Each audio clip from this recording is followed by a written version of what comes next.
Day 1 recording the audiobook.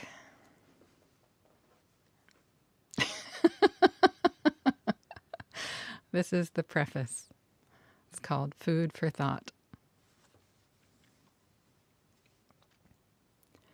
Sometimes a single question can change your life. A couple of summers ago, I spent the day with a very wise young friend. Standing in her sunlit English kitchen, I watched as she fished a couple of red and white decorative mugs out of the cupboard and set about making us tea.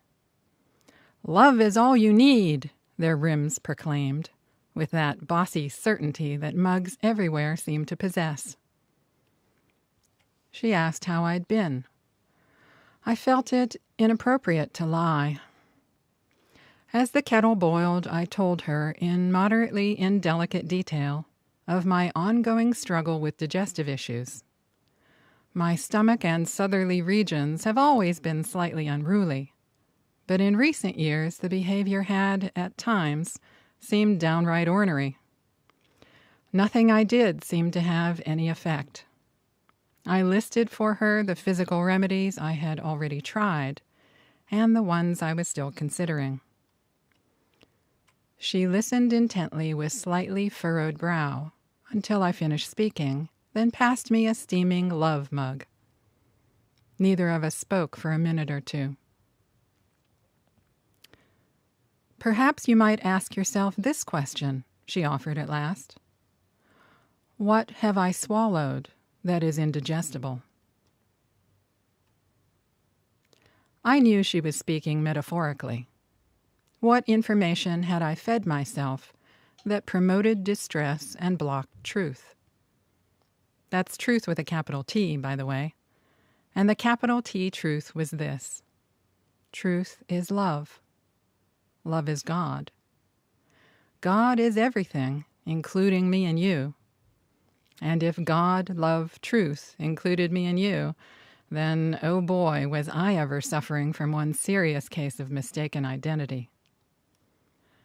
I earnestly asked myself this indigestibility question in meditation over the following days and weeks. Each time, I got only silent fear in response. Some deep down part of me didn't like that line of inquiry one bit. Although my intellectual thinking mind had long accepted that I was made out of God, in truth, the rest of me wasn't buying it. So I dropped the question, shelving it for some other day. Over the intervening 2 years, it arose time and again in different forms, usually in connection with food itself. Because although my friend's question may have been intended metaphorically, it proved to be equally useful when taken literally.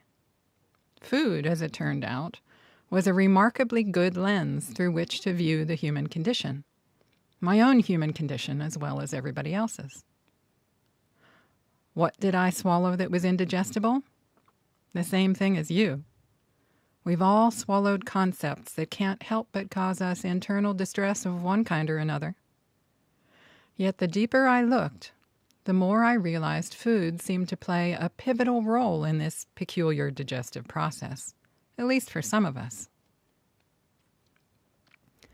What follows, then, is the story of my own tumultuous relationship with food, unfolding even as I simultaneously arm-wrestled the bigger questions of existence.